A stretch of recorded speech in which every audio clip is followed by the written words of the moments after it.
जीत बताई जा रही है ये ईरान के लिए।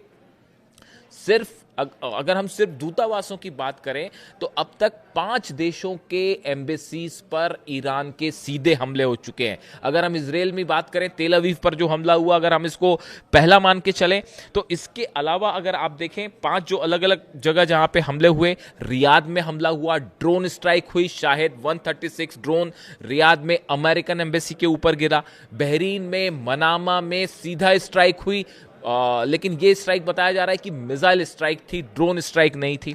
इसके अलावा आप दोहा में देखें, दोहा में जो है, कतर में दोहा में जो है, वहां पे 136 शाहिद ड्रोन से स्ट्राइक हुई। इसके अलावा कुवैत में मिसाइल अटैक हुआ। इस तरह से आप देखें कि 5 अमेरिकन एम्बेसीज जो हैं वो अब तक ईरान के निशाने पे आ चुकी है, और उसमें जो सबसे बड़ी तबाही हुई है, सबसे बड़ा हमला जो है वो तेल अवीव में माना जा रहा है कि अमेरिकन एम्बेसी के ऊपर हुआ।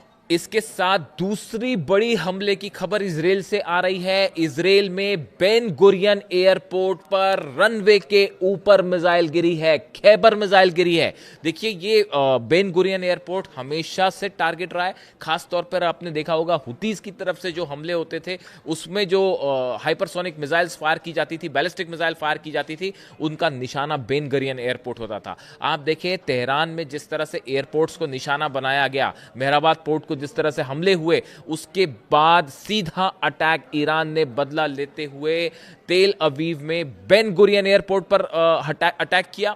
यहां पे कई फाइटर जेट्स खड़े हुए थे, उसके बीच में मिसाइल गिरी है, रनवे पर मिसाइल गिरी है, जिसके बाद बताया जा रहा है कि बेन गुरियन एयरपोर्ट जो है वहां से टेक ऑफ करना मुश्किल हो गया है फाइटर जेट्स के लिए। अब ये कैसे आसपास से जहां से भी टेक ऑफ हो, बट बेन गुरियन एयरपोर्ट को खासा नुकसान पहुंचा है। इसके अलावा हम इजराइल के नुकसान की बात करें, मैं इस पर लगातार अपडेट दे रहा हूं। जो खबरें आ रही हैं उसके मुताबिक बहुत बड़ा नुकसान इजराइल में 1500 के आसपास इमारतें ऐसी हैं जिनको नुकसान पहुंचा है। यानी आप सोचिए कितने बड़े पैमाने पर हमले हुए हैं। हाइफा में, तेल अवीव में, अशदोद में, अश्कलोन में, ये वो शहर हैं जहां पर सीधा